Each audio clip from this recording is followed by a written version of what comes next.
during that time, were you making music or writing music still, or just I'm solely focusing on just like yourself? I'm obsessed with the music shit, so yeah, I'm writing and doing that the whole time. It's just that the urgency to like actually go to the lab or like actually be in the mix or the hubbub. But yeah, I'm always writing and doing shit like What that. made last year the perfect time to start re-releasing? I really don't know. Sometimes you just get a feeling. You just get like a thing that tells you like, yeah, it's right now. Like, or you completed this process. It's like it's innate sometimes. Like I don't believe in coincidence and stuff like that.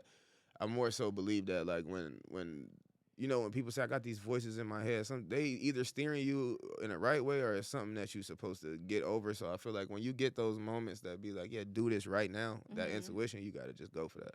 And I like how you called the project "What You Don't Get." Yeah. Like when it came out, what do you feel like you've gotten now since 2023 to 2025? A lot of knowledge, like a lot of self exploration, a lot of things that I maybe neglected or took it for granted in that time frame.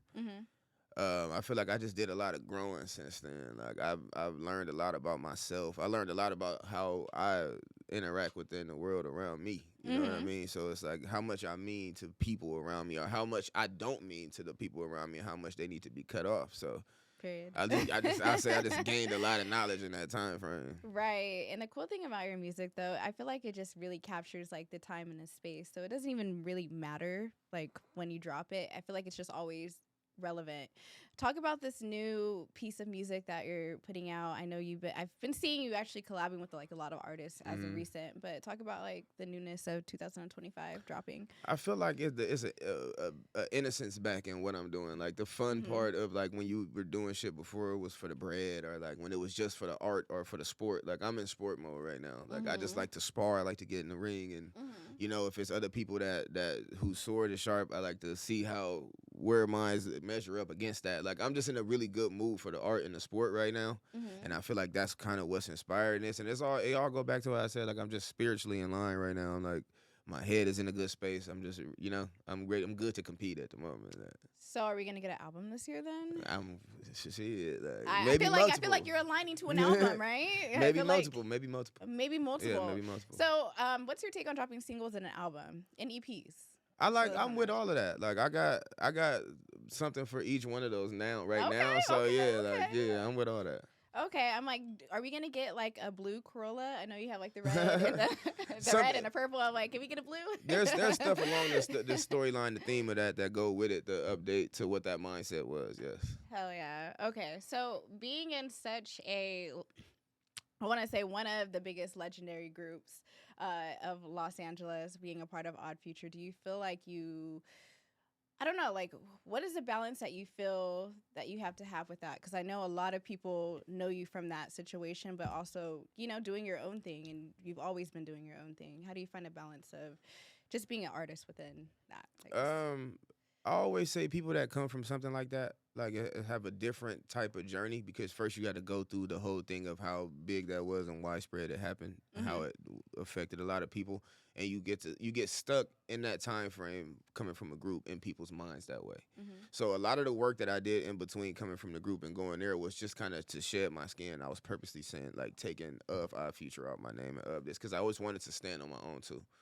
And I that was just a dream of mine, like you know what I mean, just being on my own after the group. I loved everything that had to do with the group. Those are my brothers for life. But it's like I always wanted to stand on my own too and prove that I could do it from a solo perspective. And like 2 years ago, I believe now, or maybe a year, if the time is right, I did my first headlining tour. And that was like a major milestone for me. Flying I was Anakin, like, right? Yeah. I was super happy to do that, and it turned out super well. So it's like, to me right now, I just feel like I'm chiseling away at being who I am from a solo perspective. You know what I mean? And talk about that. I mean, like your tour, Fly Anakin. I've interviewed him before. Super awesome, like artist for the most part. Yeah, but I realized that you guys are just more than music friends within this. Like you guys have like a brotherhood type of friendship. From the interviews that I've seen, you guys seem like you guys are really close. We talk intertwined. about that. Yeah. So because Gray Matter is like from they whole group in VA, the Mutant Academy. So like he came out here and we kind of got intertwined. Like I got music with Gray. Like one of the albums that I got coming out is with him, and you know, that's his people. So we kind of working hand in hand with each other. Like it was a no brainer to go with Frank when we did the tour. He was like, yeah, it just makes sense from both what we doing, and then Gray was able to go. It's just a family unit kind of. Yeah. Yeah. Talk about some of your favorite tour stories. Oh, we got some funny ones from that last tour. Yeah, tell There's me. some funny ones from that Tell last me your tour. favorite, funniest one. I would tell you that Seattle was a crazy place when we was there. I don't know why randomly Seattle was just fucking in over its own head. Like, we went out there and we had like one of the craziest studio sessions of all time. Who was in the studio sesh? It was all of us, and then we recorded at like a clothing store, so it was just like a little different. We were so desperate to get on a studio session off, we just kind of put it together last minute. But Seattle was crazy. The homies was getting vertigo standing in that joint. That spin around the stratosphere joint. Like, it was all type of funny stuff going on in Seattle. Okay. Then I got really drunk in Boston on stage because I thought the show was gonna be bad. I like before my set, it wasn't like nobody in the crowd. So I'm like, oh, this gonna be a bad one, so I'm gonna get slammed, like, right? So I get stupid drunk. I go outside, it's a full crowd. Oh my goodness. Yeah, so I'm like, I made it count though. They said I killed it. I don't remember anything from it though. Okay, true. That's true artistry. So the fact that you have a project with both Evidence and Alchemist, can you talk about, I guess, a creative process between those two producers?